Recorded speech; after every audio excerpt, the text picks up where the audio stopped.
So recently I picked up the Nathan Drake collection of Uncharted games. So we have Uncharted, uh, Drake's Fortune, Among Thieves, and Drake's Deception, and not included in the collection, but a game that. But then there's the fourth in the series, which came out on PS4 anyway, so it doesn't really need to be remastered. But essentially, I've got the Uncharted series, and there's a new movie coming out. So I thought, what better time to run through all of the Uncharted games than right now? So, without further ado, this is my Uncharted retrospective, even though the games aren't that retro, and they're not in my memory at all. So I'm not gonna be like nostalgic for them in any way. This is my first time running through the Nathan Drake games. I've played the spin-off. I enjoyed the spin-off, but I'm going to be including the spin-off game in the retrospective as well. But this is my first time going through the Uncharted series, so I'm going to run through all of the games. I'm going to give a video to each game, and yeah, all leading up to the movie that I'm probably not going to see. But without further ado, we're going to start with Uncharted Drake's Fortune.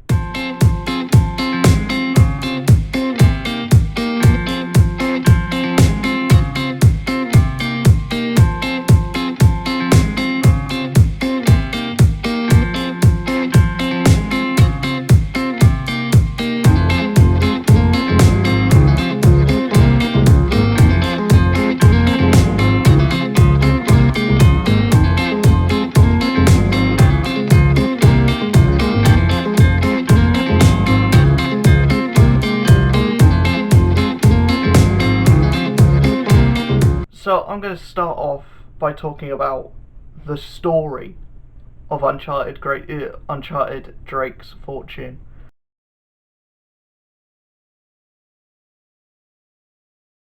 The plot kind of begins where you're on a boat. You play as Nathan Drake, hence why the game is called Drake's Fortune, because you play as Nathan Drake. He's the protagonist of this series. He's the overarching protagonist of the series, who is voiced by Nolan North, who sounds nothing like Tom Holland. I don't know why they chose Tom Holland to play Nathan Drake in the movie. Elena's gonna be voiced gonna be played by, I don't know, fucking Zendaya, because modern movies have this thing of if two actors gel together in a Marvel movie, we're going to put them in every other movie together. They did the same thing with Chris Hemsworth and Tessa Thompson in Men in Black, and they're probably going to do the same thing here in Uncharted. But essentially, I'm getting off topic. The plot revolves around Nathan Drake. He's looking for a treasure that his ancestor went looking for several years ago. As it were, a Drake's fortune. And he finds out that it's in the lost city of El Dorado. So he needs to find the lost city of El Dorado, which he later finds out isn't a city as much as it is a statue. And then he finds out that this statue is linked to a curse, and the curse kind of zombifies people. So you've got that to deal with, but the whole zombification thing doesn't like come about until like 3/4 into the game, and like you've only got like a few hours left. So you've gone through the whole game, and it's this one genre. It's this action puzzle platformer. And then you get to like the final quarter of the game, and it suddenly becomes a survival horror, and it doesn't gel, it doesn't work, and yeah, I don't get that, and that whole survival horror bit that only lasts for an hour of the game, and then it goes back to survival action platformer, or puzzle action platformer. I'm going to talk about the gameplay in a minute, but we'll get back into the story. Whilst this is all happening, there's 3 other like bad guys that I forget all the names of, apart from Navarro, the main big bad at the end. He's not even the main big bad for the whole story. He's kind of one of the mooks, and then he decides to kill the main big bad, and suddenly he's the big bad of the game. But it only happens like 10 minutes from the end of the game. So this is your big fight, and it's had no build up, and the actual fight itself is like kept for a fucking quick time event. It doesn't work. That's not how, you know, a game should end. The story isn't very good. That's my main like takeaway from this. The story isn't very good. What makes the game engaging, what makes you want to continue, is Nolan North's performance as Nathan Drake. Nathan Drake is a very compelling character because he is this kind of lovable, suave rogue, but he goes throughout most of the game thinking, I should probably be doing something that's not this. This is stupid. I'm going to die. This is not worth, this is not worth dying over, essentially. And you've got all the characters around him. You've got like his older, like kind of like mentor type character, and they have kind of more of a brotherly relationship. Sully, he's kind of the driver slash pilot, and it's hinted at that these 2 characters have a lot of history together. And you've also got this camera woman who is slash love interest, who's kind of recording this documentary on Nathan Drake called Elena. They have much more of a love interest role, and she kind of plays the damsel in distress a lot of the time. They make a big thing about her about her being a strong, independent woman. They make a good thing about her being like, oh, she knows how to use a gun really well, and she's really good at like looking after herself, and she should come along, and she's not completely useless. And then throughout like the last quarter of the game, she's just relegated to damsel in distress, which I don't like at all, because you try and make the character one thing at the first half of the game, and then throughout the second half of the game, it's just, oh no, you got to save the woman now. But Nathan Drake is a great character, and that's why you root for him, even though he's not necessarily a good guy. He ends up trying to do the right thing at the end of the game. It does make him more of a like complex character, because at the end of the day, he's a criminal. He's a thief, and you root for him because of how this kind of adventure changes him. But the one thing that I don't like is at the start of the game, about an hour into the game, Sully gets shot and is seemingly dead. Nathan is unfazed by this. He goes for about a few minutes, being like, shit, I gotta get out of here, and then like the next 5 minutes he's quipping and joking again, and it just seems like he didn't have there wasn't enough time devoted to him like mourning. And I know, like, in that situation you would just want to get out and make sure you don't die as well. That's another thing that annoys me. Sully gets shot and seemingly dies, but that's not, carried throughout the game. There's not like some big reveal that he's still alive. The reveal that he's still alive is devoted to, oh yeah, there's the mission and Sully's at the end, and it's not like a big cutscene. It's not like he has a badass moment. It's just Oh yeah, he's alive now, I guess. It doesn't work, and the game has like it has the opportunity to do these big bombastic moments, and it kind of falls flat with them. The only thing that really compels you is the main character. The villains are all throwaway. Sully's compelling for the amount of time that he's in the game for. They kind of forget that he's actually a character, like for most of it. Elena is a bit of a douche because she finds out that Sully's been shot and is seemingly dead, and then she's like, "Well, we still got to find the treasure. We still got to find the treasure, get rich, you know."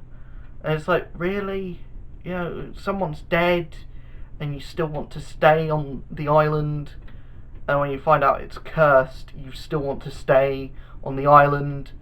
Um, it's really weird, the whole like Elena's dynamic, because she's not meant to be like, she's not the same as Nathan Sully. She's not been doing it for as long, but she seems more wrapped up and entangled in finding the treasure than Nathan Drake is, which I don't get. Um, Next, I'm going to talk about the gameplay.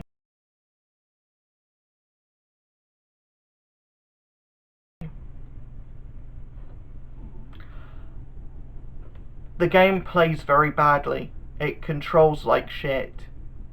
It's not good.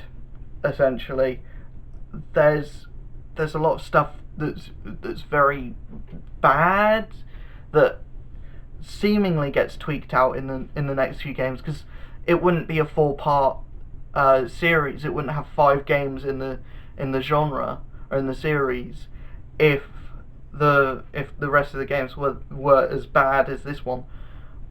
But yeah, the game controls like a piece of ass. Um, when you're doing the parkour stuff, when you're doing the platform stuff, it works well for what it is.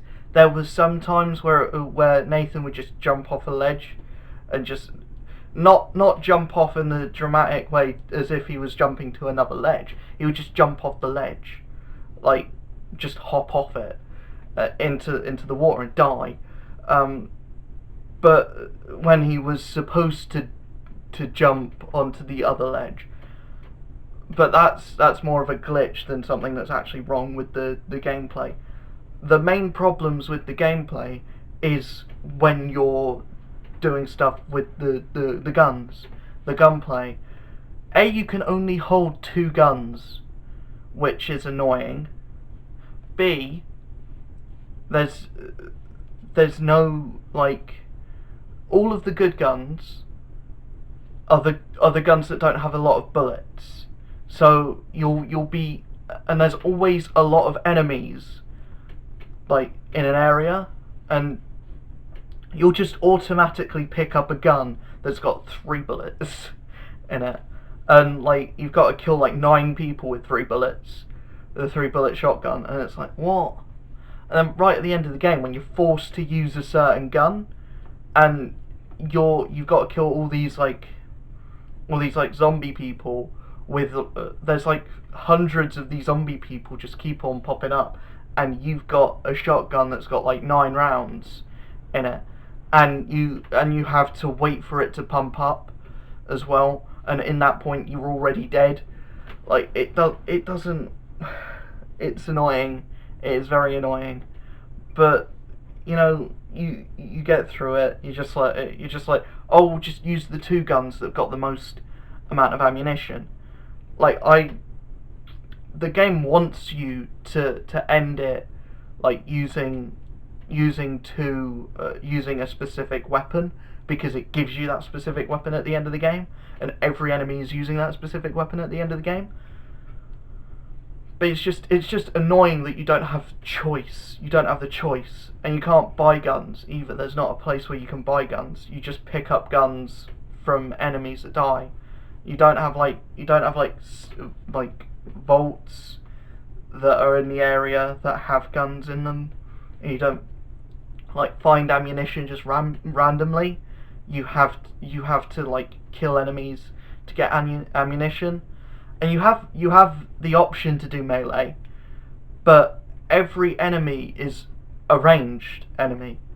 So the only way to do melee is to do stealth, and you can only do that on one enemy before you're spotted. So you're just forced to use guns, which is annoying. The actual like parkour stuff would be cool if they had set pieces that were cool. I know the set pieces come later, and this is only the first game in the series, but even at the end, there isn't a cool action set piece. You just kind of fight a guy on a boat, and that's the end. And it doesn't feel like you earned it, because it's not the big bad that you've been following for the game, who wasn't even that interesting in the first place. But it's this even more uninteresting character, perhaps even the least interesting character in the game, that you have to fight at the end. It doesn't feel like you've earned that ending, and the ending isn't even that good. It's just like, oh, we saved the day, but the treasure's gone. Sully rocks up, and oh, we got more treasure. The end credits, cut. It's not worth it. It doesn't feel rewarding. The game looks good. It looks beautiful, but you spend a lot of the time underground. There's a lot of grey and there's a lot of brown. When you're outside, it looks good, but unfortunately half of the game is set at night, where it doesn't, like, you don't have the brightness to actually like get all of what's been put into the overworld of the game. I know overworld is a very like RPG term, but I'm an RPG player. That's how I'm going to say things. But in the actual, like, when you're above ground, it looks good, but most of it's at night, so it's not bright enough to actually see all the effort that's been put into making the world, or making the island. That's another thing. I'm annoyed, and I hate games that do this, but the whole game is set in one area.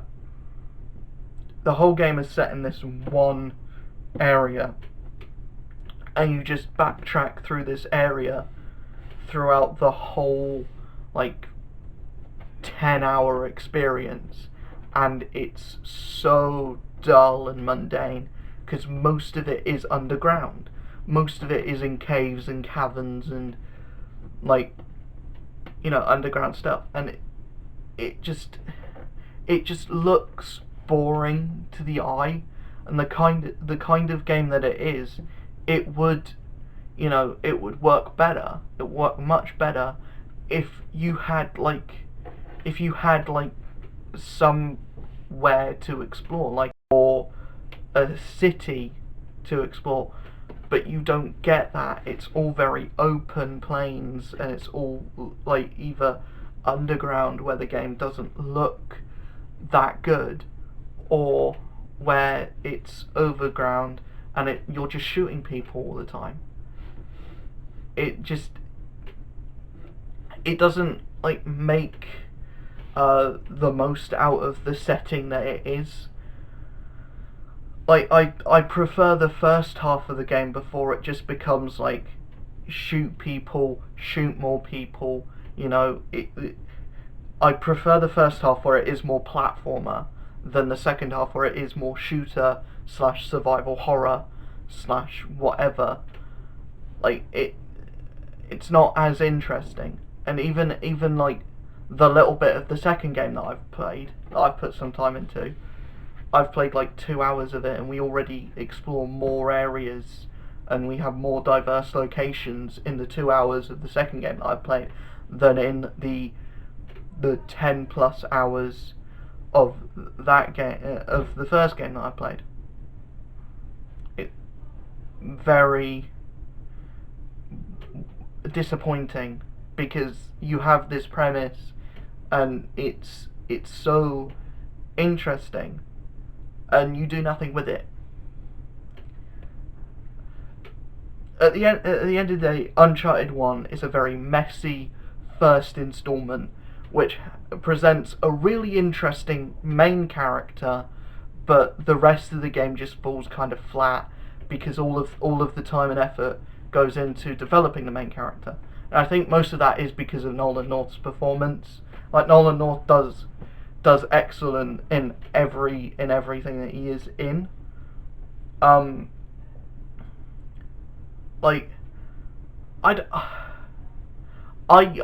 honestly don't know why or how this game got sequels, but I'm so glad it did, because even the little snippet of 2 that I've played, it's so much better and there's so much more with the premise that I can't wait to go forward in this series. But the first installment definitely does show age, and like, if you love this game, you're allowed to love it. If you don't like this game and you share my opinion with it, then yeah, cool. If Uncharted 1 is your favourite game of all time, I would say you need to play more games, but also I respect your opinion. But I didn't get anything from it. I didn't enjoy my experience playing Uncharted 1.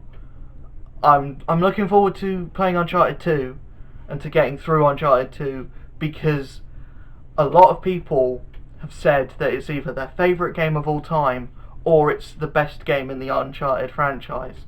So either this series is going to peak too soon, or my opinion, as with most other things, my opinion is going to be incredibly different to everyone else's. I'll see you guys in the next video. I hope you enjoyed this one. If you did, hit that like button, hit that subscribe button, hit that share button to share to your family and friends. That like button is incredibly important now, because apparently YouTube isn't recommending videos that don't have a certain amount of likes. So hit that like button. If you're watching the video, just hit that like button right now. Do it, because yeah. I'll see you guys in the next video. Peace.